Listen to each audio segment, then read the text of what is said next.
Ya makanya ada satu omongan bini gue yang kayak nampar gue banget sampai sekarang. Dia pernah bilang ujian dia waktu gue nggak punya apa-apa. Oke. Tapi ujian gue dimulai sekarang waktu lu udah punya apa yang lu mau. Itu kayak ya udah waktu gue nggak punya apa-apa. Dia ada di sebelah gue nih. Iya. Nah maksudnya kalau sekarang alhamdulillah udah ada rezekinya, tugas dia udah selesai. Tinggal tugas gue nih, ujian lu baru mau datang. Baru mulai. Lu berubah apa enggak gitu katanya. Waduh gue kayak ditar gitu.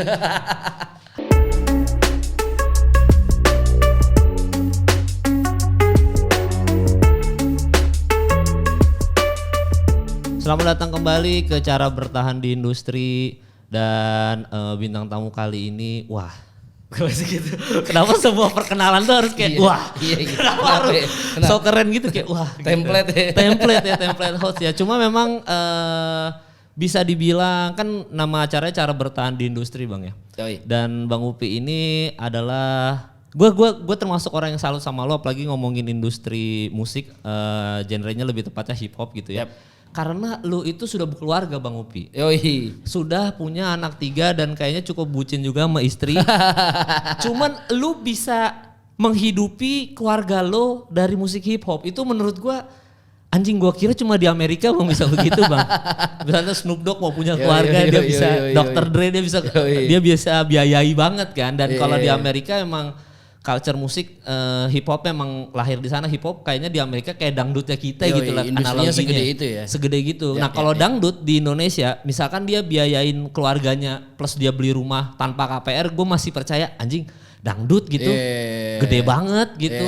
Bahkan parpol aja ngundang dangdut kadang-kadang. Setuju. Gak mungkin kan lagi mau pilpres nih sekarang menuju 2024. Bisa gak Tuan 13 nge-rap? Tapi temanya tentang PDI Perjuangan kan gak mungkin. Kalau dangdut masih masuk tuh. Masih. Nah dan lu bisa menghidupi keluarga lu dari hip hop Bang. Itu menurut gue respect di situ, bisa kayak gitu Bang. Iya, amin. Tapi banyak sih contohnya, maksudnya Iwake. Iya. Iwake masih berkarya, masih jalan sampai sekarang, panggungannya masih padat.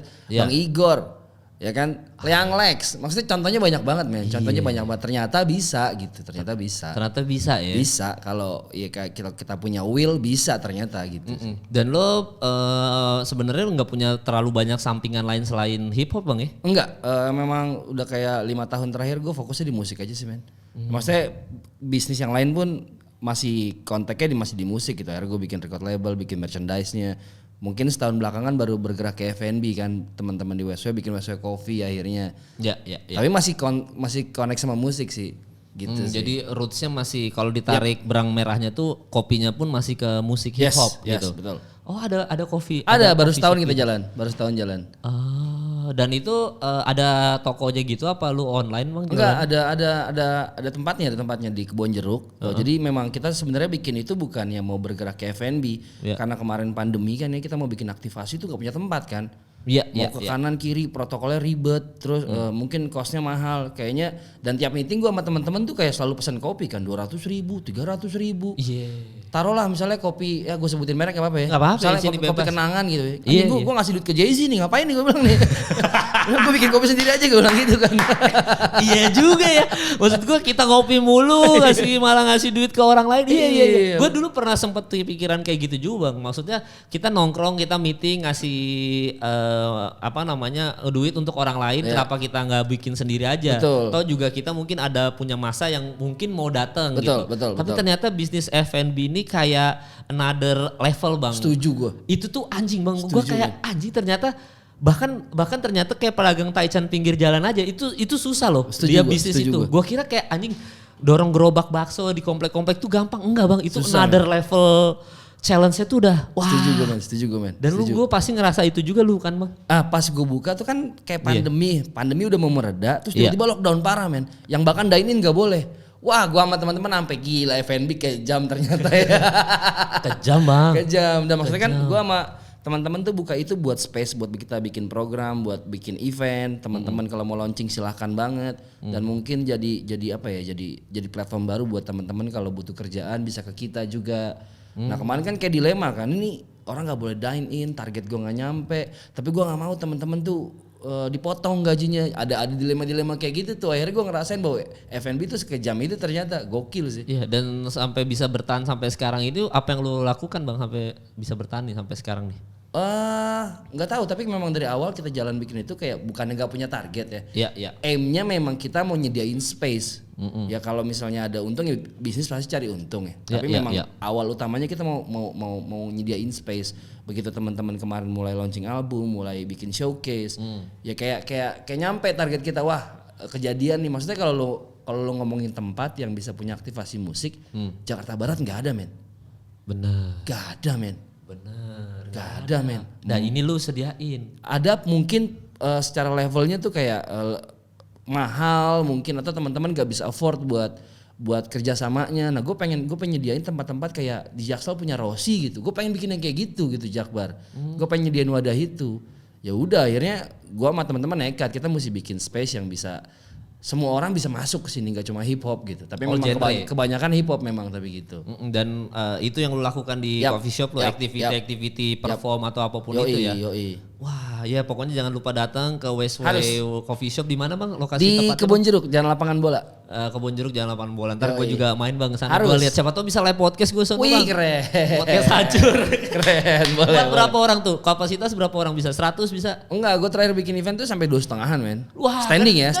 Oh iya. Bukan yang duduk kayak cara stand up ya. Standing di rooftop gitu 250 orang masuk gitu. Oke, nanti kita coba podcast hancur kita ajak ke coffee shopnya Bang Upi. Tapi Bang, tadi kembali lagi ke soal keluarga Bang ya. Mertua lu itu termasuk yang rese atau mertua yang nyaman, terserah misalnya menyerahkan anak gadisnya itu ke lo, bebas lu mau kerja apa aja gitu-gitu Bang. Ada rese nggak, termasuk yang rese? Sebenarnya semua mertua sih rese harusnya semuanya. Ya karena kan dia mempercayakan anak perempuannya gitu ya. Yang paling dia sayang untuk dilepas kalau seorang laki-laki. Waktu itu kebetulan gue masih kerja. Oh di mana Bang? Gue masih kerja kayak event kontraktor gitu. Waktu itu daerah Ragunan. Memang kayak kantor IO. Gue masih kerja waktu itu. Tapi musik belum jadi main job lah, belum lah. Jadi gue kayak kerja terus pulangnya bermusik, masih kayak gitu terus. Nah jadi waktu itu sebenarnya dia udah khawatir, tapi ya anaknya mau menikah dan gue juga siap untuk menikahi anaknya. Ya udah, dia nggak punya pilihan selain merestui kan. Ya udah akhirnya berjalannya waktu, dia tahu kerjaan gue musik, khawatirnya sih pasti ada sih. Khawatirnya sih pasti ada. Khawatir kayak kirim link WhatsApp-nya ada kerjaan nih, gitu-gitu ada tuh. Anjing, orang tua banget ya. Iya pasti tuh. Sama ini biasanya orang tua tuh ngirim link-link ustadz tuh. Benar. Ustadz ceramah tentang orang tua, tentang kematian. Pasti kita dikasih tuh selain link kerjaan. Benar. Link rumah biasanya nih ada rumah murah nih di Bekasi. Oh gitu-gitu Bang ya. Iya memang, maksudnya khawatir sih pasti ada sih. Tapi kalau rese sih enggak sih. Maksudnya begitu anaknya sudah menikah sama gue, mereka juga tahu bahwa ini tanggung jawab gue. Mereka sudah gak punya kapasitas lagi gitu sih. Iya. Dan lu total menikah sekarang udah berapa lama Bang? Gue menikah total berarti 2011 tahun. 2011 Bang? 2011. Dan itu berarti 2010-2009 itu sudah mengenal hip hop atau belum? Sudah, gue dari zaman sekolah udah kenal hip hop, udah nge-rap karena dari basket kan Mal. Iya, kita anak basket. Jadi dari basket kan kayak kental banget tuh. Lu suka nggak suka hip hop pasti lu minimal tahu 1-2 lagunya kalau lu anak basket. Bener gak sih? Terus gaya jalannya tuh udah swag gitu ke anak basket, udah hip hop banget. Biasanya tuh this is why I'm hot. This is why. Sambil kita freestyle. Karena era kita Bang emang besarnya kan, lu sekarang usia 35 Bang. Gua 33 tahun. Jadi sebenarnya kita cuma beda 2 tahun. Tapi secara timeline hidup nih, kita tuh besarnya sama eranya, sama. Jadi kita besar di era breakdance, kita bomber, graffiti, dan kita di streetball. Betul. Jadi mau nggak mau hip hop itu udah pasti ngaruh ke segala penjuru hidup kita gitu. Setuju gue. Kita mau anak basket, pasti anak basket muterin speaker lagunya Snoop Dogg. Nggak mungkin lah, ya kan? Pasti Beyonce, iya kan? Udah pasti Jay-Z keputer tuh. Nah jadi mau nggak mau ya kita, apalagi pada saat itu era N1 lagi gede banget kan di kita N1, kan. Gokil. N1. Nah jadi hip hop tuh melekat banget, makanya sebenarnya lu dari SMA mungkin SMA lu 2002-an lah ya, itu udah tahu hip hop tuh ya. Udah dari sebenarnya gue kalau tahu hip hopnya dari zaman ini, malah dari zaman pesta rap gue udah tahu. Dari pesta karena rap. Kan zaman dulu kita kalau ngambil nilai lari tuh pasti di Senayan kan. Bener gak? Iya kan, ngambil nilai lari di Senayan minggu pagi. Nah itu suka ada yang jualan kaset atau CD tuh Mal. Celananya gombrong banget. Ngasih malah kadang. Yoi, kita kelar lari ditawarin, bro mau beli lagu rap gak? Apaan nih? Kan gue gak tahu apa-apa ya. Ya beli aja gitu, beli. Tapi gue gak terlalu intuit gitu, gak terlalu dengerin. Gue cuma denger tumpang lewat, Indonesia ada hip hop ternyata. Keren. Iya, kalau gue masuknya hip hopnya bang pas SMA itu ada, kan kalau gue di Kalimantan bang ya. Jadi waktu itu ada temen dari Jawa Timur datang dan dia hip hop gitu lah, anak rap gitu, dia datang. Tiba-tiba dia bilang, kita kan di Kalimantan sering ada kompetisi breakdance. Daripada lu muterin Minus One, gimana kalau kita bikin lagu untuk anthem mereka breakdance? Dalam hati gue, lu Kalimantan di mana sih, Men? Kalimantan Timur bang, Samarinda. Okay, Jadi pas di situ langsung kayak, wah iya juga ya bikin anthem gini. Nah awalnya memang pada masa itu kan musik semua pang-pangan bang semuanya. Di Kalimantan? Di Kalimantan. Dan itu menurut gue di seluruh Indonesia pun musik punk itu masih top of mind lah. Endang Sukamti, SID itu top of mind banget lah, Rocket Rockers gitu. Semuanya masih mau ngeband punk di saat itu kan Sum 41 era-era itu lah bang. Betul. Tiba-tiba ada satu orang dari Jawa Timur nawarin, dia namanya Ical. Tapi EKE Kuzal. Jadi kan zaman dulu ada EKE-nya tuh kita bang. Jadi bukan nama asli kan. Lu harus nyari EKE lu apa dulu men gitu. Iya kan kadang-kadang EKE kita bisa dari nama streetball kita main dikasih nama EKE Tsunami atau EKE apa kan biasa suka kasih nama gitu kan. Nah kita harus nyari EKE-nya dulu zaman dulu. Betul. Atau apa yang kayak gitu-gitulah. Pokoknya nyari EKE dulu. Nah dia pakai EKE datang terus dia bilang ada teman juga dari Bandung. Dia breakdance Bandung gitu jago. Dari situ kita pikir harus bikin lagu hip hop nih untuk anthem itu. Akhirnya bikin lagu hip hop. Disitulah asal muasalnya genre hip hop ini menyebar lah ke seluruh Kalimantan juga gitu bang. Kalimantan Timur lebih tepatnya ya. Ya gitu bang. Jadi era kita tuh timeline sama. Nah cuma memang ada masa transisi yang kayak lu tadi bilang, lu tiba-tiba memutuskan untuk jadi IO organizer ya. Itu berarti udah bukan meninggalkan dunia hip hop, maksudnya udah mulai realistis kayaknya hip hop nggak bisa jadiin hidup gitu. Betul. Gue sih lebih ke realistis setuju gue, dan lebih kayak tanggung jawab kan. Gue udah waktu itu menikah, mau nggak mau gue harus kerja gitu kan. Ya udah akhirnya gue kerja, kebetulan ada ini kantornya temen. Beberapa tahun gitu ya, ketipu berapa kali, pindah kantor lagi, masih di bidang yang sama. Dan gue juga aware, maksudnya kan background gue hukum ya, tapi ternyata gue paling suka tuh kerja di lapangan mal. Gue gak suka kerja di balik meja. Gue gampang stres gue kalau kerjaan yang kayak gitu. Gue mendingan lu suruh gue ngurusin vendor, gue begadang ngurusin loadingan, nah tuh kerjaan gue tuh. Jadi makanya gue kalau sekarang manggung gitu ketemu tim produksi, gak bisa tuh gue songong-songong mal. Dulu kerjaan gue nih, gue bilang nih. Dulu kerjaan gue nih. Kalau sekarang manggung nggak bisa tuh gue minta riders aneh-aneh. Karena kerjaan gue dulu nyumpahin mereka kan. Ini artis ribet banget riders ini. Kerjaan kayak gitu kan. Iya. Udah akhirnya kerja. Terus tapi sambil bermusik. Karena gue ngomong sama bini gue suka banget musik. Boleh nggak gue kayak motong waktu yang harusnya gue di rumah. Gue pergi ke studio. Dan ternyata maksudnya gue ya ada peribahasa bahwa rezeki nggak ketukar malah. Gue ketemu rezeki, yaitu istri gue yang mau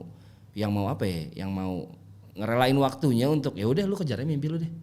Nah sampai ke titik dimana gue bilang gue mau fokus di musik dan berhenti kerja, khawatir tuh dia tuh. Anjing. Wih lah, setahun gak dikasih. Enggak. Sampai akhirnya gue approach terus. Dia mungkin capek kali bilang enggak ke gue. Gue segitu ngototnya. Ya udah akhirnya begitu gue terakhir ngomong ngajuin lagi, dia mengizinkan tapi dengan satu syarat, yaitu bahwa lu jangan lupa, lu itu laki-laki, lu suami, lu seorang ayah, ada tanggung jawab yang harus dijagain. Di luar lu ngejar mimpi lu, ini harus lu jagain. Oh ya udah, gue siap. Dengan segala konsekuensinya, lu nggak boleh ngeluh. Lu siap, ya udah. Tahun berapa itu bang? Itu gue di 2015-2016 lah, akhirnya gue memutuskan untuk resign kerja tuh. Berarti lu kerja 45 tahun ya? 45 tahun di IO event organizer itu pindah-pindah tuh. Dan berarti pada saat lu memutuskan untuk gue udah bisa hidup dari hip hop itu, udah ada triggernya dong bang sebelumnya?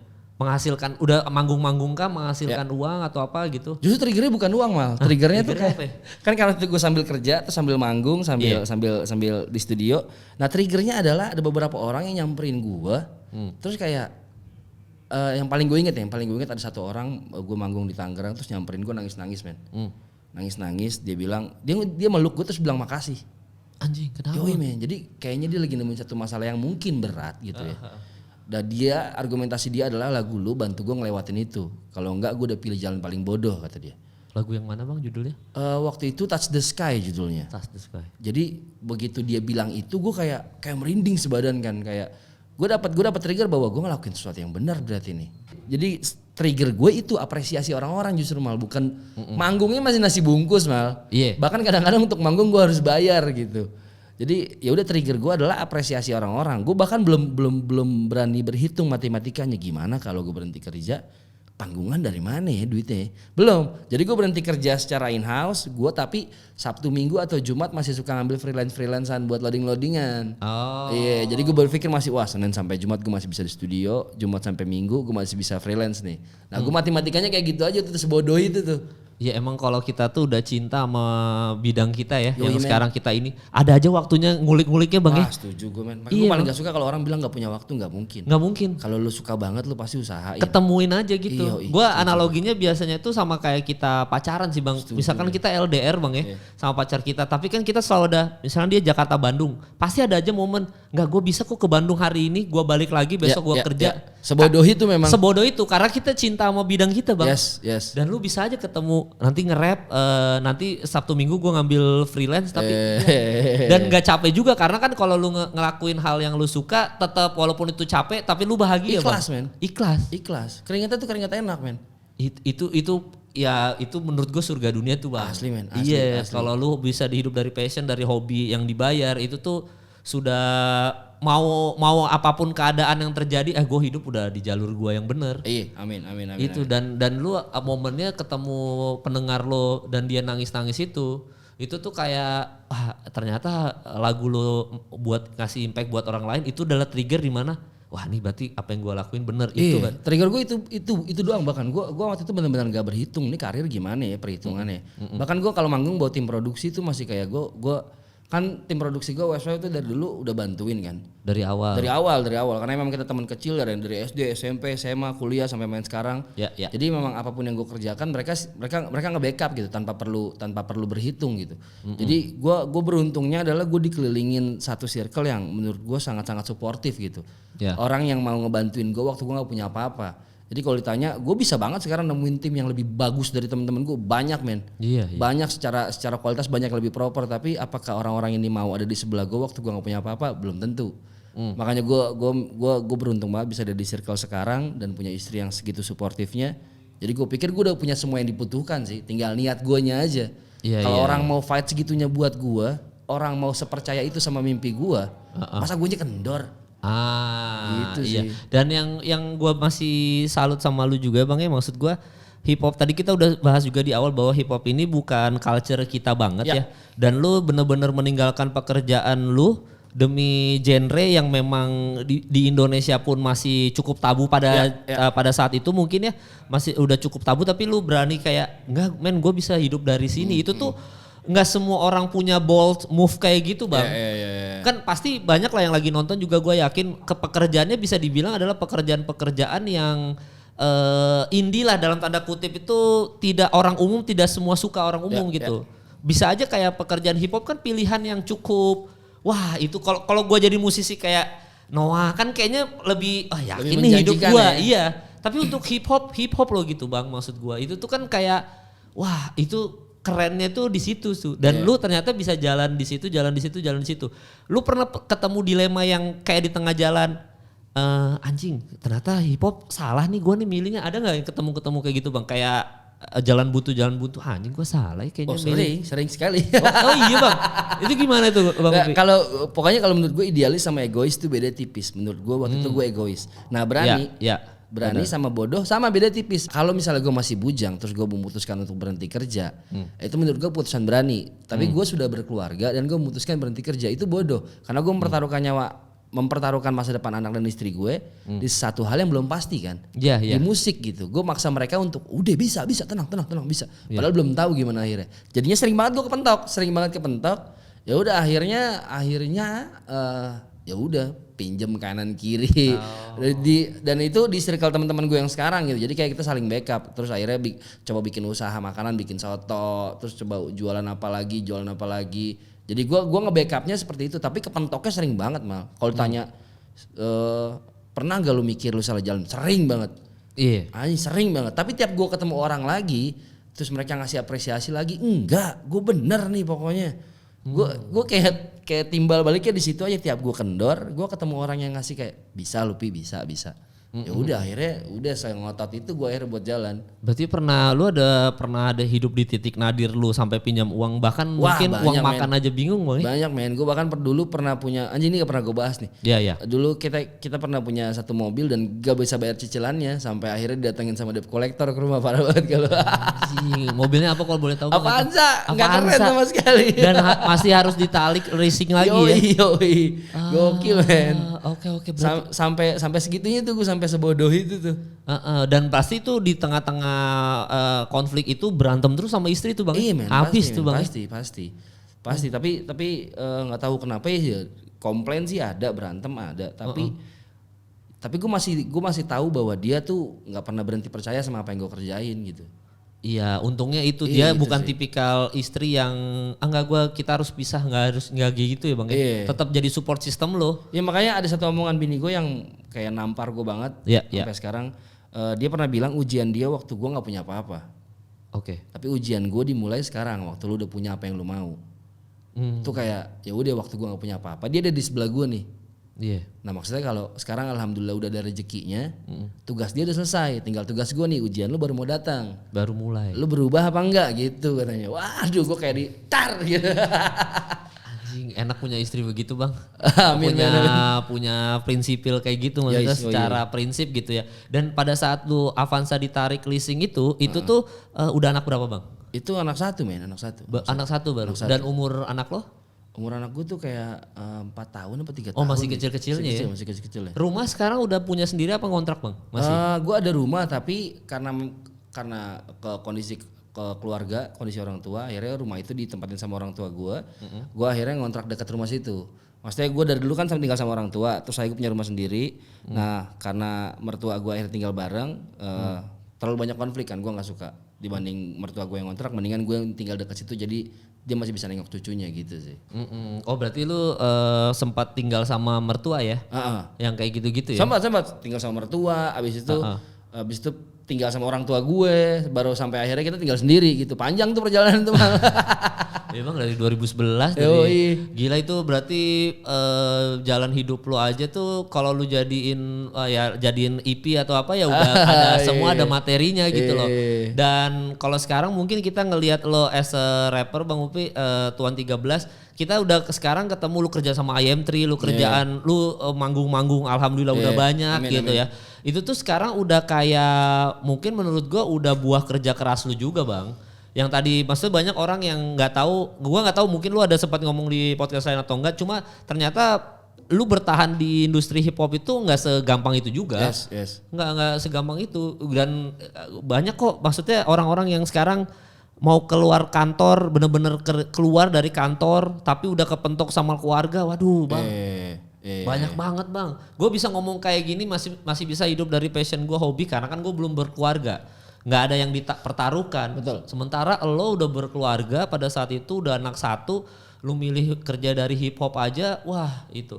Tapi kalau misalkan yang paling ininya Bang, yang paling ibaratnya big step lo di dalam dunia hip hop itu apa Bang? Yang akhirnya bikin lo bisa kayak sekarang gitu. Ketemu siapa atau lu pernah bilang lu collab aja takut ngomong ya kan? Sungkan. Tapi big step lu anjing sekarang gue nyampe di titik ini, apa yang paling pada saat itu ada kejadian apakah gitu Bang? Ketemu siapa atau enggak memang lagu lo ada yang tiba-tiba booming truk, dari situlah udah jalurnya enak terus gitu. Ini pertanyaan yang nggak pernah bisa gue jawab nih Mal sebenarnya Mal. Kenapa? Karena gue percayanya ini kan kalkulasi ya, maksudnya kalau gue nggak ngelakuin yang kecil-kecil dari zaman dulu tuh nggak bakal kebentuk kayak sekarang. Jadi kalau tanya lagu yang mana yang bikin lo bisa akhirnya berhasil atau booming, gue nggak pernah tahu jawabannya men. Oke. Itu seharusnya ditanyakan kayak orang yang dengerin karya gue, misalnya Bang Upi di lagu ini nih mulai sering manggung. Gue bahkan nggak inget di lagu apa gue mulai sering manggung karena yang gue tahu obatnya cuma produktif, konsisten sama persisten. Jadi gue lakuin itu aja terus udah. Jadi gue rilis lagu lagi. Tapi setahu gue di 2018 mulai terbuka tuh kerjasama sama brand. Gue pertama kali kerjasama sama brand tuh sama Puma. Oh iya, yang Piwi juga kan? Sebelumnya. Jadi karena memang gue mainnya di kayak di street culture gitu, teman-teman graffiti, teman-teman apa. Nah Puma waktu itu lagi mau ulang tahun kalau nggak salah ke 50. Nah itu lagi ada sepatunya rapper masuk ke sini si Big Sean. Big Sean mau masuk ke sini dan mereka butuh aktivasi. Aktivasinya pun harus hip hop. Ya udah akhirnya gue pitching. Gue dengar kesempatan itu gue pitching, gue ajuin konsep. Oh lu pitching tuh bang? Pitching men. Anjing gue gak kepikiran. Gue kira lu di hire lu. Nah gue ada beberapa, setahu gue sih ada beberapa talent. Akhirnya gue pitching dan akhirnya konsepnya diterima dan harga yang gue ajukan sama sekali nggak menguntungkan men. Yang penting produksi gue ketutup aja. Nah, jadi gue ngelihatnya ini sebagai kesempatan jangka panjang kan. Ya udah akhirnya begitu gue bisa jalan sama Puma bikin si video itu, yo dari situ tuh kayak mulai ada apa ya, value lah, mulai ada value dari situ. Gue akhirnya bisa punya bargaining. Gue udah ngerjain yang ini, gue akhirnya mungkin mulai bisa kalau secara brand ya, mulai dari situ kayak 2018 2017 tuh mulai dari situ sih. Iya. Sama sebelumnya gue sama teman-teman Gardu House tur ke Sumatera. Oh ada ya bang ya? Yoi, jadi anak kedua gue lahir 2017. Anak kedua gue lahir 2017, dia lahir pagi. Besok subuhnya gue harus cabut ke Sumatera sebulan men. Kalau gue nggak cabut sebulan gue nggak bisa bayar rumah sakit malah. Iya ya bang. Iya. Dan itu maksudnya acara itu lu yang approach juga atau dapat callingan atau? Dapat callingan dari teman-teman Gardu, dari teman-teman graffiti. Jadi rezeki mereka anak kedua lu bang. Asli men. Iya. Asli gue bahkan sampai beberapa hari sebelum lahiran gue bingung duit dari mana. Tiba-tiba panggilan tur. Ya udah, tapi gue mau di depan bayar ya. Di depan gue bayar lahiran, besok subuh gue berangkat. Pas gue pulang anak gue marah banget yang pertama. Dedi kamu nggak boleh kerja kayak gitu lagi. Sebulan, bener-bener sebulan. Sebulan tuh gue tidur di bis, di jalan, di pokoknya ya dari satu hotel ke hotel lain di jalan Sumatera kan berjam-jam malah. Iya. Ya udah kerjaan gue tuh sama anak Gardu tuh kayak gitu aja tuh selama sebulan.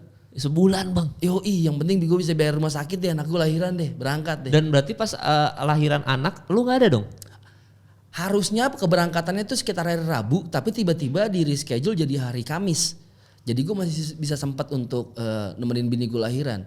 Jadi emang rezeki anak gue deh. Gue udah bilang sama bini gue nggak bisa lagi nemenin lo lahiran. Karena satu dan lain hal ini harus gue ambil. Ini penting banget buat kita ke depannya gue bilang. Dan bini gue udah mengerti. Tapi tiba-tiba penerbangannya diundur karena ada siapa yang nggak bisa. Akhirnya diundur dan gue bisa nemenin anak gue lahiran. Wah gokil. Wah berarti bener. Wah gokil men. Itu hal-hal mistis yang tidak bisa kita jelaskan. Asli, tapi di dunia ini ada. Aduh merinding tuh gue. Parah banget. Dan itu iya. harusnya perkiraannya sesar terus tiba-tiba jadi normal. Oke budgetnya kepotong banyak banget kan. Wah emang rezekinya nih anak nih gue bilang nih. Iya. Oh iya kalau sesar soalnya lebih mahal. Jauh. Oh anjing. Dan ternyata lu dalam hidup lu ada perjalanan spiritual kayak gitu. Banyak banget men. Apa yang paling ngena di lu bang selain tadi kelahiran anak kedua? Ini gue yang menurut gue yang paling spiritual buat gue tuh album Harimau Sumatera sih. Jadi begitu gue rilis album Harimau Sumatera kan gue mulai kerja sama dengan teman-teman NGO gitu kan. Akhirnya gue punya kesempatan untuk main ke konservasinya harimau di Rimbang Baling. Gue menghabiskan beberapa hari di sana untuk bikin video klip. Gue ketemu sama ranger-rangernya, ya tukar pikiran gitu. Gue pikir gue udah melakukan sesuatu waktu itu buat harimau dan lingkungan. Karena gue bikin lagu, royaltinya mau gue kasih. Gue pikir gue udah ngelakuin sesuatu. Tapi gue ketemu mereka, ternyata mereka bisa 2 bulan di dalam hutan, gak bisa ngabarin keluarganya. Ada yang meninggal, keluarganya mereka gak tahu.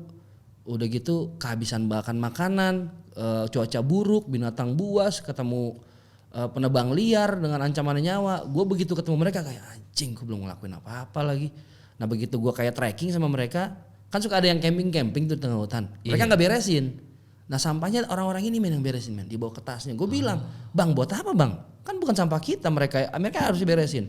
Terus dia bilang kalau semua orang berpikirnya kayak Mas Upi, kapan beresnya hutannya?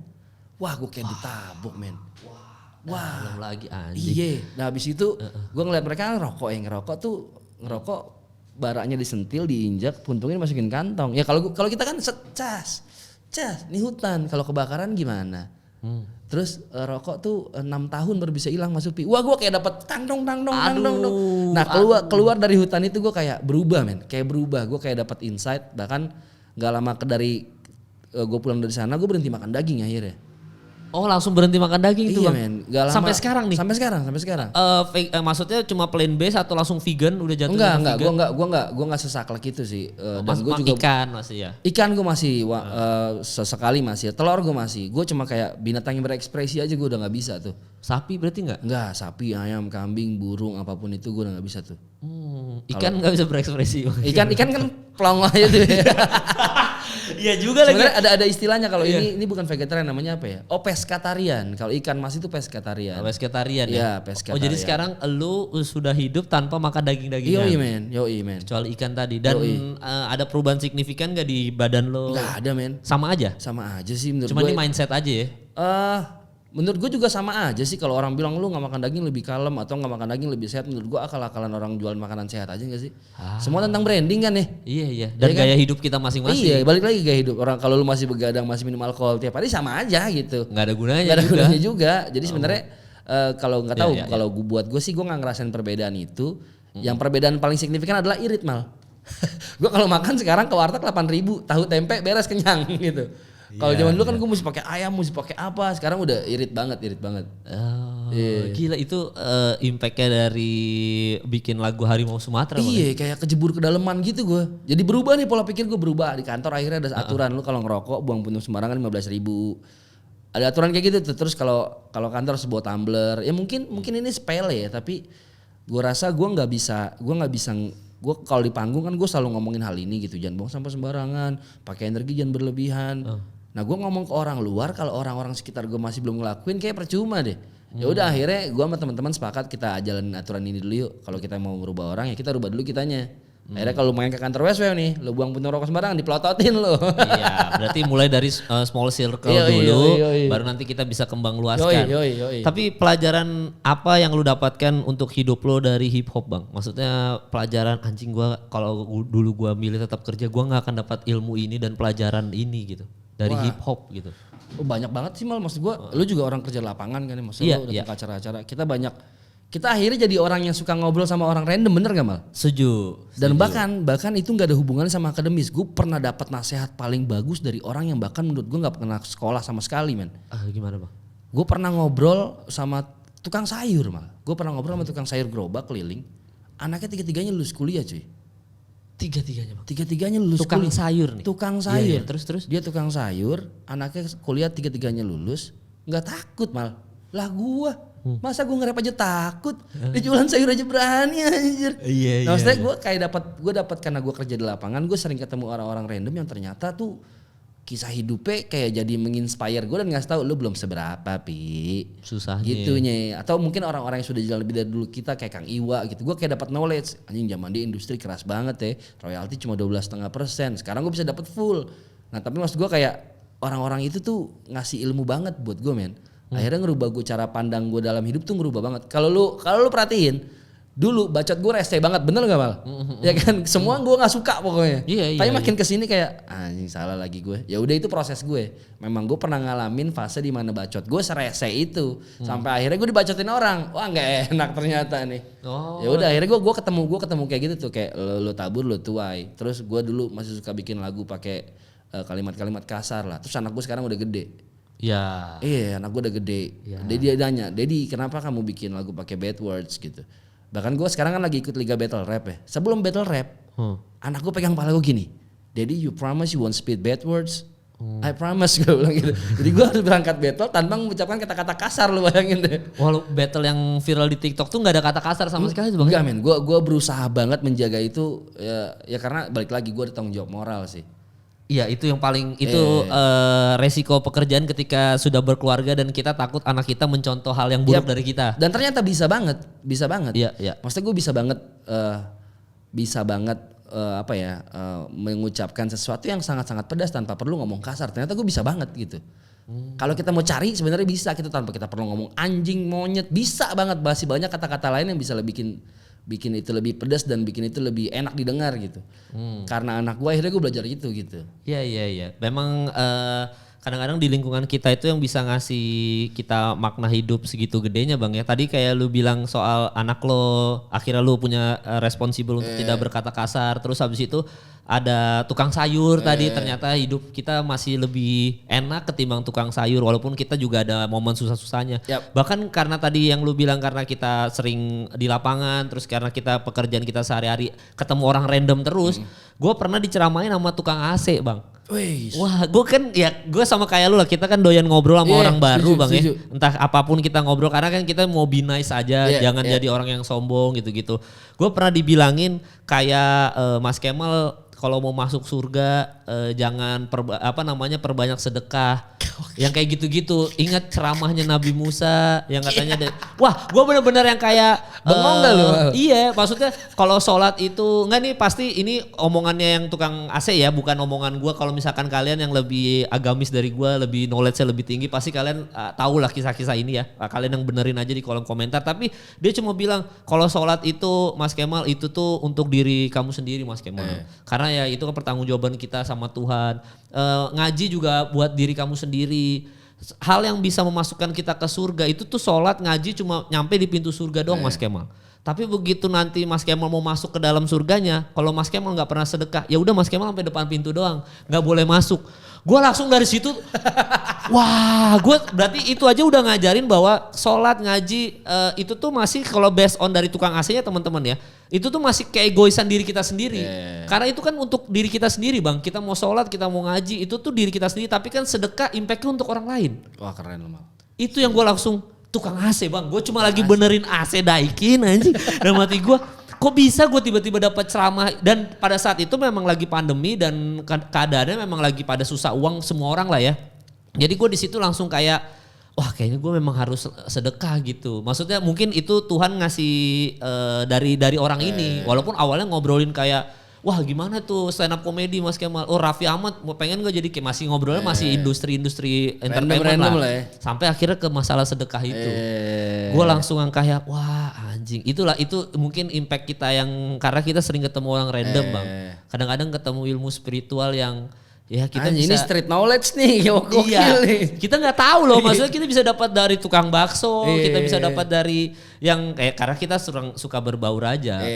Emang pekerjaan kita dituntut untuk itu kan bang ya. Betul. Cuma memang masalah Puma tadi gue baru ngeh juga kalau lu ternyata Puma itu lo approach dan gue baru sadar tadi kan lu nggak bisa jawab bang. Tapi gue baru sadar bahwa Puma itu bang kayaknya momen lu. Mungkin ya. Naik habis itu lu langsung lanjut sampai yang boomnya Harimau Sumatera.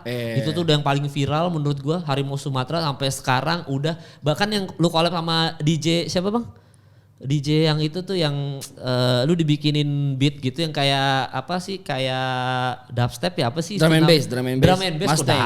Mustang. Itu tuh juga momen dimana lagu lu sangat viral bang. Gue sampai di mana-mana lagu yang sama Mustang itu, gue lagi ke kota mana keputer. Gue lagi nongkrong di mana keputer.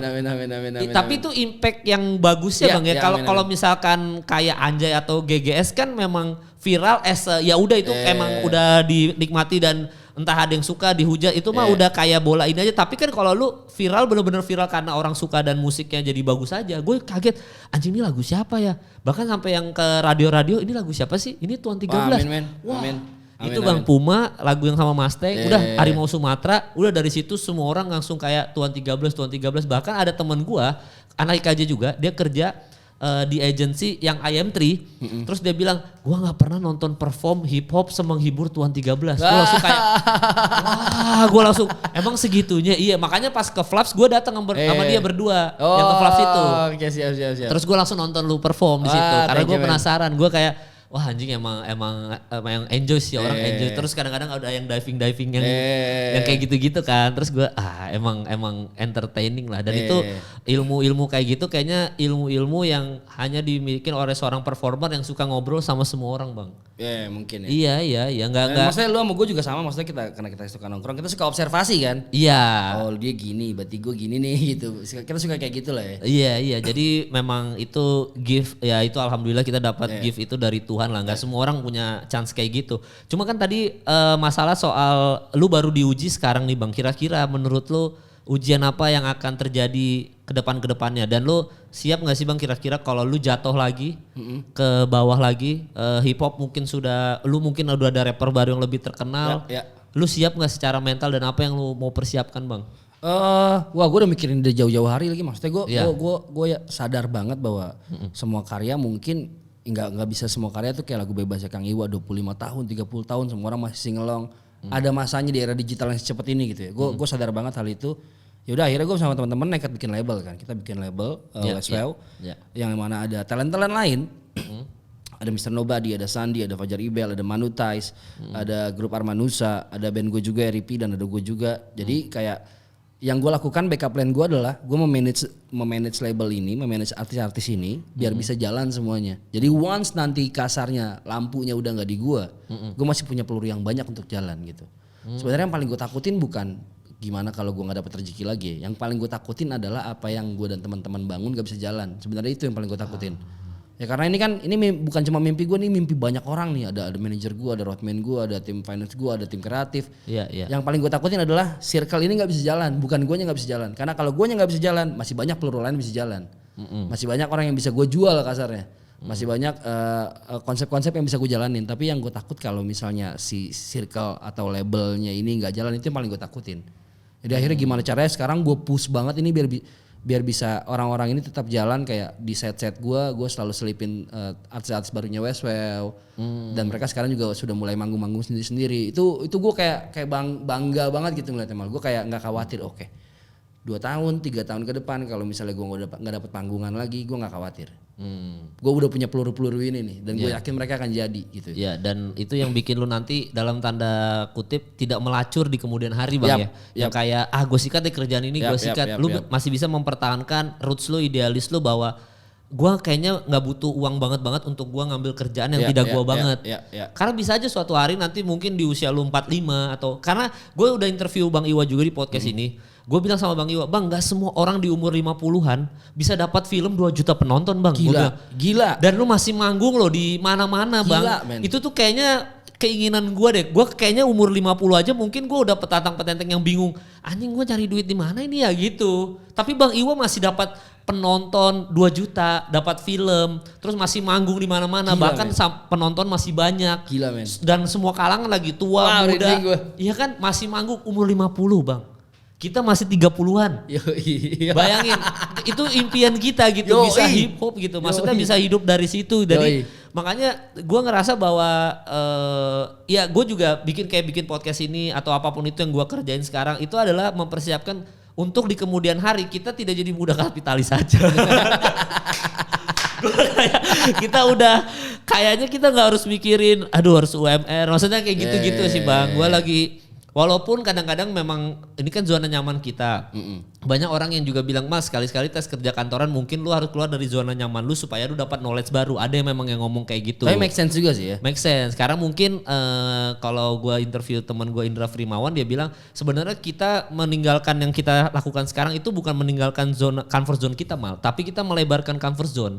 Misalkan kayak hutan, lu udah hutan A, lu udah jadi singanya di hutan A. Tapi kan lu belum menjelajah hutan B, hutan C yang dimana di situ ada raja-raja, ada ular, kobra mungkin yang galak sama lo. Mungkin di hutan C ada jerapah yang nggak bisa lu laluin. Nah, kalau lu mau lebih sukses dari yang sekarang ya lu harus melebarkan ke hutan B, lu harus migrasi ke sana. Hutan A-nya kan udah lu pegang Bang. Lu harus migrasi ke hutan B supaya lu dapat knowledge baru, memperkuat hutan A. Jadi comfort zone lu udah sampai zona A sama B udah 2 nih. Oke, nice. Terus tambahin lagi ke C. Lu udah megang A, udah megang B, lu C. Jadi ibaratnya kayak yang tadi lu bilang, lu hip hopnya udah lu pegang. Oke, lu melebarkan sayap ke record label. Habis di record label, nah lu gedein mereka. Ini kan zona perang yang baru Bang untuk lo. Tapi hip hopnya udah lu pegang Tuan 13. Habis itu kopi lu di C. Karena F&B another level untuk persaingan. Nah itu maksud gue. Jadi sampai kita umur 50 kayaknya kita masih bisa bertahan hidup dengan kita menjelajahi hutan yang baru aja sih Bang. Keren. Gue suka nih mindset. Iya gitu. Gue suka nih. Dengan roots terus itu. Tapi tetap stay in the roots yang kita lalui sekarang gitu. Gue sih dapat pelajaran-pelajaran gitu Bang. Wah tuh gue suka lagi poinnya. Suka banget gue. Jadi kan lu tadi ngomongin soal hutan tuh. Jadi gue kepikiran soal hutan tuh ya kenapa gak digituin aja. Karena memang gue juga yakin 2-3 tahun mungkin lo juga akan kehabisan ide untuk bikin lagu atau mungkin secara exposure udah mulai berkurang. Betul. Dan banyak orang yang sudah hidup di level A malas lagi turun ke A- atau bahkan ke B udah males. Nah itu yang kita harus persiapkan. Kayak tadi lu ya gue sih setuju masalah kayaknya udah mulai harus mikirin naikin orang lain bukan diri kita sendiri lagi. Tapi harus naikin orang lain. Karena kalau misalnya bolanya cuma di gua mal, apa yang udah gua sama teman-teman bangun ya berhenti di gua mal. Waktu gua mati ya mereka mati kasarnya. Iya. Tapi gimana caranya bikin ini sustain ya obatnya regenerasi. Harus ada artis baru, harus ada artis baru, harus ada artis baru, harus ada pergerakan baru. Jadi ya udah akhirnya gue sama teman-teman ngotot bikin ini gitu. Nah ini biasa gue tanyain ke semua bintang tamu gue bang, masalah tentang tips mereka masing-masing cara bertahan di industri yang mereka geluti masing-masing. Kalau lu sendiri tipsnya bang untuk lu, kan tadi lu perjuangannya udah panjang, lu dari sekolah udah kenal hip hop, sempat nge-rap bahkan sempat untuk menikah pun untuk totally full time jadi rapper aja itu perjalanannya cukup panjang. Lu pernah minjem duit, Avanza pernah ditarik leasing. Itu kan perjalanan panjang. Nah, sampai lu akhirnya bisa di titik ini, lu ada di titik kerja sama dengan banyak brand, lu manggung di mana-mana. Itu kan perjalanan gila-gilaan lah. Tipsnya apa Bang supaya bisa bertahan kayak gitu, Bang? Waduh, apa ya? Ya gue sih obatnya cuma konsisten sama persisten sih mal. Maksud tapi tapi seiringnya waktu kan apalagi di era digital menurut gue ini sudah sangat-sangat dimudahkan. Kasarnya nih lu buka Instagram lu udah punya insight datanya nih. Followers udah daerah mana, umurnya berapa, interestnya apa. Kasarnya kalau misalnya ini ngomongin hip hop, ngomongin musik, ngebentuk brandingnya udah enak banget sebenarnya. Karena lu udah punya data itu. Kalau zaman dulu kan kita random kan. Asal tembak tembak aja gitu kan. Kalau sekarang lu kasarnya udah punya, oh berarti kalau once lu ngeluarin lagu politik ternyata impactnya kurang, datanya ada kan.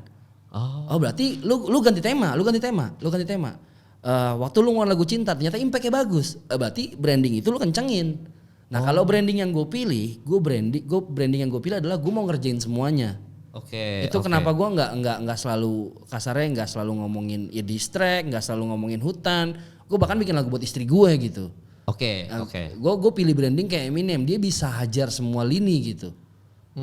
Jadi sad boy pun bisa, galak banget bisa, bucin pun bisa. Gue pengen pilih image yang seperti itu. Ya udah akhirnya mungkin secara branding gue jadi orang yang bisa bergerak kemanapun ke brand apa aja.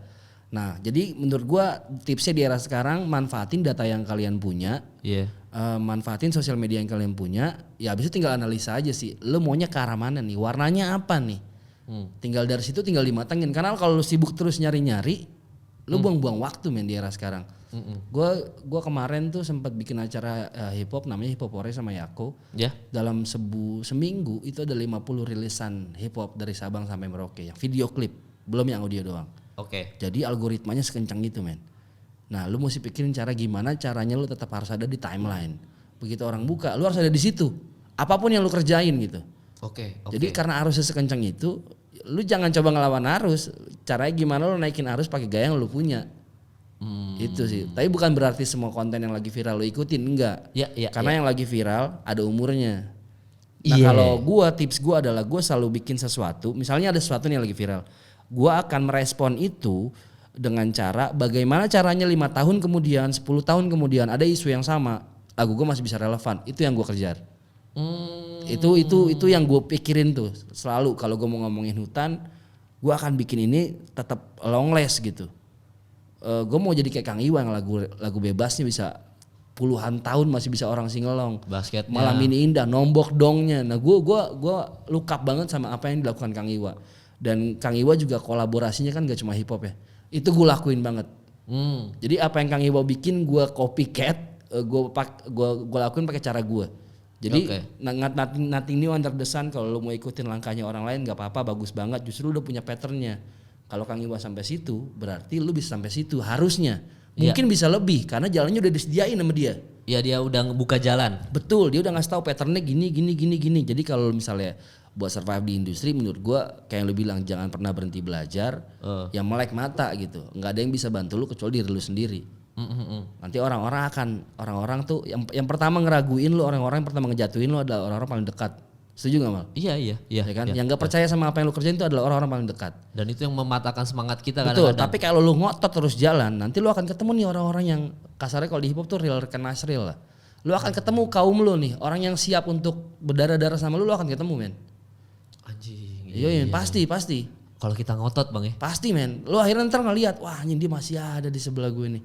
Wah dia masih ada nih. Tapi memang yang gak kuat pasti cabut. Lu gak bisa salahin mereka karena ya first thing first, mereka punya kebutuhan, mereka punya hidup yang harus dijalanin. Lu gak bisa maksain itu. Tapi menurut gue fase lu baru jalan adalah fase lu filtering untuk lu menemukan tim lu. Karena sehebat-hebatnya orang gak ada yang ngelakuin ini sendirian men. Ya karena kita makhluk sosial. Betul, karena lu harus pilih tim lu dengan baik. Kalau belum ketemu nanti pasti ketemu. Jadi manfaatin data yang ada, jangan berhenti bergerak. Pilih orang-orang yang siap berjuang bareng-bareng sama lu, itu sih. Dan join waves tapi dengan ini kita apa? Dengan style yang lu punya. Dengan style kita ya. Join waves yang lagi apa? Ya itu aja ya. Cuma kalau misalkan tadi lu bilang lu bikin lagu tentang cinta lagi, misalkan lu di umur 40 keresahannya udah nggak itu, lu tetap harus bikin lagu cinta gitu. Enggak men, gue nggak bisa kayak gitu lagi. Gue orang yang bikin lagu lagi apa yang gue rasain gitu. Iya. Gue pernah bikin lagu sama Mustang judulnya 27 Club. Itu lagu paling lama yang gue kerjain malah 6 bulan. Karena nggak ada keresahannya sama sekali ya. Karena gue lagi gak sedih gitu. Sedangkan lagu itu temanya tema tentang ya 27 tuh umur yang menurut gue kayak ombaknya manusia, kedewasaannya diuji, masalahnya paling besar kayak. Nah gue lagi gak ngerasain itu, gue lagi ada di comfort zone. Gue nggak bisa nulis. Gue nggak bisa tiba-tiba nge-switch pikiran gue untuk jadi sedih dong. Gue belum secanggih itu ternyata. Ya udah akhirnya kalau tanya ntar di 40 gue ngobrolin sesuatu yang bukan keresahan gue lagi, dipaksakan nggak? Enggak. Gue akan ngobrolin sesuai apa yang gue pikirin. Jadi di titik ini gue akhirnya mengerti kenapa musisi-musisi yang kasarnya dulu rebel, akhirnya tingkat kedewasaannya makin naik, konteks yang diobrolin beda rebelnya. Gue akhirnya ngerti sekarang. Karena memang kedewasaan orang berubah, visi misinya mungkin berubah, tujuannya mungkin sama, tapi cara nyampeinnya aja yang beda, itu sih. Iya walau banyak musisi yang kita kenal, kita suka dengan genre lagu kayak gini, tapi kita lupa dia menciptakan itu ya di usia itu. Betul. Ketika dia udah dewasa, genrenya mulai berubah, secara aransemen berubah, penulisan lirik kita udah nggak suka karena kita sukanya yang dulu kan. Betul. Iya banyak kan yang kayak gitu. Bahkan ada beberapa musisi udah usia tua mau nyoba bikin lagu yang anak muda lagi, kan jadi nggak jujur bang ya. Iya, fail sih itu yang paling berat ujiannya jadi orang-orang kayak kita bang. Betul. Orang masih suka dengan karakter kita ketika muda, tapi dia lupa kita semakin tahun nambah umur, keresahannya makin beda. Betul. Mungkin kalau sekarang, kalau gua masih bisa bikin lagu tentang pacaran, serunya relationship. Ketika gua udah punya keluarga anak 2, nggak mungkin dong gua bikin lagu pacaran, walaupun pasarnya secara data masih orang pacaran bang ya, yang banget suka sama gua. Itu tuh yang susah, yang susah itu. Makanya kayaknya kita kalau seniman bang ya, kalau kita merasa melabeli diri kita seniman ya, kita nggak usah peduli orang sih kayaknya bang. Maksudnya nanti orang yang tadi lo bilang, ujung-ujungnya ada orang yang rela loyal sama lo, berdarah-darah sama lo, termasuk pendengar kita, followers kita. Kayaknya mereka tetap akan ngikut deh, dan mereka sadar bahwa kita tumbuh kembang sih. Kita nggak bisa hidup di masa lalu lagi. Betul. Kita nggak bisa kayak, wah dulu gue punya lagu Harimau Sumatera keren banget cuy, nggak bisa. Sampai kapan? Sampai kapan? Legend-legend itu maksudnya harus tetap. Makanya Bang Iwa tuh paling benci kan gue ngomong ini salah satu menurut gue legenda hidup di Indonesia adalah Kang Iwaka. Gue ngomong kayak gitu kan, terus Bang Iwa ngomong gini, gue tuh nggak suka dibilang legend. Karena kalau gue dibilang legend berarti orang akan gimana ya, akan susah gue untuk bikin lagu lagi. Karena yang dianggap legend itu adalah lagu gue yang di masa lalu gue. Ketika gue bikin lagu baru lagi, ya gue nggak, orang akan enggak deh, gue harus suka yang lama. Jadi dia nggak mau dibilang legend gitu. Agak-agak ini juga sih. Emang kadang-kadang yang kayak misalkan contohnya kita ngomongin Blink gitu ya, Blink 182 itu. Dia sekarang bikin lagu kan kita kayak apa sih kayaknya Eminem deh, gak usah jauh-jauh deh bang, maksudnya yang paling gampang. Bahkan gue ngomong Bang Iwa kayaknya Wu-Tang aja kalau bikin lagu era sekarang gue gak akan denger. Karena kan akan aneh banget bang, dan menurut kita Wu-Tang udah legend gitu loh. Eminem sih kalau gue paling itu. Coba dengerin deh, kalau Kendrick Lamar hidup di era sekarang, dia bikin lagu sekarang, mungkin Kendrick Lamar 20 tahun lagi dia bikin lagu yang baru lagi, kita mungkin udah gak denger. Mungkin. Eminem aja bang. Kita kan masih cleaning out my closet masih. Kurang nyaman lagi gue. Masih Mockingbird yang sekarang dia masih tetap Eminem kan. Mas skillnya masih sama, jagonya gitu. Tapi kan kita jadi kayak enggak men gitu. Karena dia udah legend bang. Jadi nge-labelin orang legend itu pertaruhannya udah kayak gitu. Berat memang. Lu ngunci dia di situ doang berarti ya. Iya, memang lu akan diingat seumur hidup, tapi ya lu kecuali udah mati gitu. Iya. Kalau udah mati kan lu nggak berkarya lagi. Kalau lu masih mau berkarya, jangan melabeli gue legend. Biar lu masih bisa berkarya gitu. Tapi bener sih, gue bahkan nggak nyaman denger lagu-lagu lama yang gue bikin gitu, kayak kayak gue pikir gue aneh, sampai akhirnya gue denger satu interview, J. Cole pernah interview. Kalau lu masih suka dengerin apa yang lu bikin 2-3 tahun lalu, berarti lu masih di tahap itu. God damn gak? Anjing ya. Iya Pak. Dalam tuh. Maksudnya kalau lu masih bragging tentang berapa hebatnya lagu lu pada era itu, ya berarti lu belum upgrade, lu masih di situ gitu. Iya. Itu anjing banget. Makanya lagu lu yang paling deep lu bikin sejauh ini apa bang? Jadi makanya yang paling ini everlasting gue nih, ini kayak lagu akan seumur hidup gue bawain dan gue nggak akan bosen. Paling deep lagi gitu. Harimau Sumatera. Enggak men, justru enggak. Kalau lagu yang paling gue seneng bawain ya, paling gue seneng bawain tuh ada satu lagu judulnya Rumah sebenarnya. Karena itu lagu yang jarang banget gue bawain. Karena gue main di acara hip hop nggak mungkin lagunya manis banget gitu kan. Tapi kalau gue main di festival-festival dan gue bisa bawain dan dengar orang nyanyiin lagu ini kayak anjing nyampe. Karena ini lagunya menurut gue lagunya mungkin ya buat istri gitu, buat anak gitu ya. Tapi gue paling banyak terima apresiasi belakangan ini dari lagu ini kayak teman-teman yang ojek online gitu. Mereka lagi narik terus back soundnya lagu ini kayak anjing. Kayak jadi theme song berjuang gitu. Nah kalau ngomongin Harimau Sumatera karena gue kasarnya udah gue eksploitasi album ini terus-terusan manggung. Gue sampai ada di titik bosen deh gue bawain lagu Move. Ada di titik itu. Ada itu pasti ada. Kayak Bang Move Bang. Aduh lagu gue banyak lagi. Abis dari Move tuh ada 20 lagu lagi mungkin yang udah gue bikin. Banyak loh gitu. Ya gitu sih. Iya jadi orang masih move. Iya tapi kan gue itu performer ya. Mereka itu penonton ya. Ada yang mau mereka tonton. Gue gak bisa egois gitu. Ya gue di situ untuk menghibur mereka. Jadi kasarnya apapun yang bikin mereka senang akan gue lakuin gitu. Dan as a performer itu dan gue harus melakukan itu dengan senang juga. Kalau enggak yoi men. Ya gue Move baru 2019 gitu. Kang Iwa lu bayangin bebas berapa puluh tahun men. Dan masih enjoy. Gue kayak wah ini orang nyampe nih. Nyampe banget, masih merem-merem nyanyi masih gini-gini nih. Wah ini mamen memang nih dia nih. Bang Iwa emang role model. Asli men. Kita sih bang. Tapi lu masih ingat lirik yang paling kena di lagu Rumah apa bang? Line yang mana? Waktu malam makin larut tapi aku belum pulang. Sayang tolong sabar ku sedang cari peluang. Nah, itu gue paling suka tuh. Itu ya. Yoi, dan itu relate ke yang tadi masalah Avanza, relate ke tadi masalah anak jarang kedua. Yoi kan maksudnya gue juga orkes jarang pulang nih Senin sampai Kamis di kantor. Jumat sampai Minggu kadang-kadang udah keluar kota kanan kiri. Jadi kayak waktu gue di rumah tuh kayak kurang dan maksud gue mahal banget gitu. Gue bisa di rumah tuh suatu yang sangat mewah buat gue gitu. Jadi ya udah lirik itu kayak ya maksudnya istri mungkin ngerti tapi anak lu ada tuh fase dimana dia butuh bapaknya gitu. Ya gue pengen mungkin nanti suatu hari nanti anakku bisa denger lagu ini dia paham apa yang gue lakuin akhirnya itu sih. Anjing gila keren banget. J. Cole tuh yang paling tadi kena di gue juga tuh masalah J. Cole. Kita hidup di masa lalu tuh emang kalau kita mengagung-agungkan masa lalu itu berarti kita hidup di era itu aja. Kita nggak berkembang.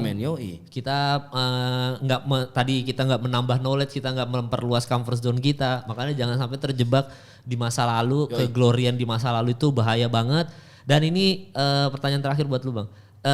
Rapper sampai sejauh ini yang paling menginfluence lu siapa? Lokal. Kan lokal tadi Bang Iwa udah pasti kan. Maksudnya yang luar ada nggak? Role model lu sampai detik ini. Maksudnya lu sampai ngikutin si orang ini lagi ngapain ya di usia dia sekarang. Gue akan ngikut ke situ tuh. Oh jalurnya adalah ini. Berarti nanti gue nyampe di dia akan gini-gini juga gitu. Ada nggak yang kayak gitu? Kalau role model, gue banyak aspek nih maksudnya kalau secara kalau di luar negeri ya bagaimana satu yang bagaimana karyanya bisa kayak Kang Iwa yang long lasting. Gue ngikut Tupac banget. Bagaimana cara dia mengemas satu lagu sampai nggak punya umur gitu. Kalau misalnya secara jujurnya gue suka banget sama Eminem. Back in the day gue suka banget sama Eminem. Bagaimana dia bisa jadi diri sendiri dan bagaimana dia bisa menciptakan alter ego Eminem itu yang gue lakuin gue menciptakan alter ego Harimau Sumatera akhirnya. Karena gue ngeliat Eminem bisa ngelakuin itu. Tapi kalau misalnya attitude, pola pikir, bagaimana cara bergerak, gue sekarang lagi kayak J. Cole lagi men. Ya kayaknya role model semua sih itu J. Cole tuh. Kayak dia sebelum album Forest Hill Drive dia pernah bikin tour. Gue lupa nama turnya apa. Turnya itu bayar $1 di berapa belas kota. $1 pun akhirnya disumbangin. Tahun berikutnya dia bikin tour juga yang sama, tapi udah berapa $200-300 sold out. Jadi kayak dia bisa invest kencengin GSPR di tahun pertama, bayar orang $1, bahkan $1 disumbangin untuk dapat impact yang besar di tahun berikutnya. Jadi secara wisdomnya dapat, bisnis plannya dapat. Gue suka banget sama dia men. Suka banget gue sama dia. Dan dia akhirnya bikin labelnya sendiri Dreamville. Nah itu yang bikin gue kayak gue mau bikin label gue juga. J. Cole bikin label, gue bikin label. Dia mau bikin apa, gue bikin apa. Dia bahkan pernah didis sama Gucci Gang siapa? Migos. Bukan. Lil Pump. Lil Pump. Dia pernah didis sama Lil Pump. Lil Pump. Dia cek interview Pak Lil Pumpnya Pak. Wah gue bikin deh kalau didis sama orang. Wah lu ntar lu gue bikin diss track lu. Tapi J. Cole bisa. Lu ngobrol yuk. Gue kayak anjing dewasanya segini nih orang ya. Iya. Gue kayak enggak deh, gue mau jadi dia aja deh. Gue mau jadi dia aja deh. Iya. Jeko anak basket juga, jago lagi main basket. Rilis album bukannya launching atau tour, dia main basket di Afrika dan, kan rese. Dan ini maksudnya sempat main liga-liganya gitu lagi serius dia main basketnya. Gue kayak kalau yang gue look up banget sekarang secara pergerakan, secara attitude, sudut pandang, pola pikir, gue lagi J. Cole sih men. Tapi kalau ngomongin skill banyak banget yang gue suka gitu. Pasti bang. Iya. Yang kalau movement gue J. Cole. J. Cole ya. Kalau tanya gue Kendrick atau J. Cole. Iya sih. Kalau Kendrick kan bener-bener udah another level juga itu bang. Maksudnya dia bisa kayak keluar album doang baru ngepost ya anjing ini. Dan tetap orang tetap ngikutin semuanya. Dia bikin tour suka-suka dia. Dia nggak, itu salah satu Kendrick Lamar tuh salah satu menurut gue yang di era sekarang yang nah itu nggak ngikutin pasar bang. Maksudnya dia ya gue tur sesuai keinginan gue aja. Gue mau tur ya tur. Gue bikin album baru gue ngepost Instagram. Kalau enggak gue diemin aja. Dan dia kayak sekarang yang lagi mikirin konsep perform banget ya. Iya. Maksudnya semua rapper manggung cuma hype tapi dia konsepnya luar biasa gila. Itu nggak ada yang nyampe kayak dia sekarang. Bener. Gue kan dulu zaman masih kerjaan yang NBA bisa keluar negeri bang. Wah iya loh. Kan gue nonton tuh bang. Nonton Drake, nonton Kendrick Lamar berapa kali. Nonton J. Cole kan gue foto bang. Waktu yang NBA All Star kan dia bintang tamunya kan. Bintang tamunya J. Cole, tapi walaupun gue di tribun dia di bawah tapi dia baik banget, dia humble banget. Oh berarti lu yang pas dia perform di Charlotte? Kan gue foto ada bang, gue ngepost sama J. Cole di bawah. Oh iya dia pakai baju Charlotte ya? Iya, gue ngefans banget sama J. Cole juga bang, soalnya bang gue. Wah, lucky bastard lu malah. Iya walaupun lagu-lagunya pasti yang KOD, tapi yang album sebelumnya wah itu memang keren-keren. Itu gue sepanjang jalan di Charlotte karena tahu J. Cole yang perform, kita selalu di mobil dengerin lagunya itu doang. Lagu J. Cole semua selalu. Jadi lu udah pernah nonton J. Cole langsung kan? Nonton langsung pernah. Tapi ya di acara NBA All Star. Nah yang paling amazed adalah nonton Kendrick Lamar live langsung. Karena kan openernya Travis Scott. Wah. Pada saat itu Travis Scott kan masih ya jadi opener Kendrick Lamar di Brooklyn. Terus gue nonton di situ. Emang dari semuanya gue nonton Post Malone, gue nonton Drake, gue nonton semuanya emang kayak ya udah lu perform ada minus one, bahkan kadang-kadang suka ada suara dari minus one-nya. Lu tinggal nebal-nebalin doang. Kayak Post Malone atau apapun itu, cuma Kendrick Lamar yang mikirin secara visual. Jadi kan tiba-tiba panggungnya ngapain, terus habis itu panggungnya, itu gue langsung kayak anjing ini baru the real. Dan gue bener kayak, kan sekarang kalau zaman sekarang kita nonton konser susah terhibur bang ya. Karena kan udah usia-usia sekarang kayak udah banyak experience konser yang kita tonton. Kendrick Lamar tetap menghibur gue. Gue kayak pas pulang dari nonton Kendrick Lamar, anjing ini gue baru worth it gue bayar tiket anjing gitu. Gue nonton Post Malone kayak kayak gitu aja bang. Kayak udah puterin minus one aja tapi lu kayak karaokean tapi ditonton orang aja. Lu dapat experience men. Dapat experience yang panggungnya ntar kenapa, ntar dia tiba-tiba ke tengah dia pakai ini. Sebenarnya mungkin kayaknya nonton Kanye pun kita dapat experience itu kayaknya. Pasti. Menurut gue cuma pada saat pas mau nonton Kanye sayangnya waktu itu dia lagi mental illness, dia harus ini dulu bang. Oh jadi lagi terapi. Di refund semua ininya. Yang dia panggungnya di atas. Nah kan gue pengen nonton itu, gue udah bayar tiketnya bang. Anjing nonton gue pengen ngerasain experience yang panggung di atas itu. Terus kita nonton dari bawah semua. Terus dia tiba-tiba entah kenapa masalah Illuminati loh masalah apa dia langsung mental itu kan. Waktu pas konslet kemarin lah. Iya lagi konslet tuh mental terganggu kan dia cancel juga tuh. Itu sih bang, tapi memang J. Cole itu. J. Cole Kendrick ya? Wah itu dua itu untuk sekarang. Top chain ya. Untuk sekarang belum ada rapper yang sekarang yang secara ilmu spiritual dan knowledge-nya nyampe mereka berdua belum ada. Sampai ke packaging live-nya ya? Iya belum ada bang. Wah shit lu nonton J. Cole lagi sebel banget gak malu mal. Iya gue nonton Charlotte tapi masih NBA All Star bang, bukan yang perform sendirian. Tapi itu juga epic kan, itu salah satu live dia sering banget gue tonton sekarang soalnya. Yang NBA Charlotte itu ya. Karena asik banget moodnya. Iya dia di tengah-tengah gitu. Itu gue nonton tuh live langsung tuh bang. Anjing. Itu ini anjing sih tuh Kendrick Lamar sama J. Cole sih. Makanya pokoknya ya udah sukses terus buat lu. Amin men, yang sama buat lu. Ya semoga makin banyak knowledge yang lo dapatkan di kehidupan lu kelak. Jadi lu bisa berbagi-bagi ilmu, karena gue percaya bahwa yang kita omongin sekarang mungkin akan relate untuk anak muda ketika 10 tahun ke depan, 5 tahun ini kan konten-konten yang lo omongin kayak gini bang, itu akan relate terus bang sepanjang masa. Ilmu kehidupan itu kita nggak akan dapat di sekolah bang. di kampus kita ngomong sebagai ketua dewan mahasiswa, bahkan kita nggak akan dapat ilmu kehidupan yang kita omongin ini. Ini dia akan nonton podcast ini anak-anak muda dan akan dapat ilmu kehidupan dari lo. Insya Allah ilmu yang berharga, pahalanya nggak putus-putus bang. Amin. Jadi semoga pahala lu nggak putus-putus. Amin. Pokoknya sehat-sehat terus buat lu Bang Upi. Selamat juga buat EP-nya lagu baru lo. Semoga makin berkibar, makin bisa menelurkan artis-artis hip hop yang lain. Amin. Musisi-musisi hip hop dan long lasting bang. Amin. Jangan tergerus zaman lah.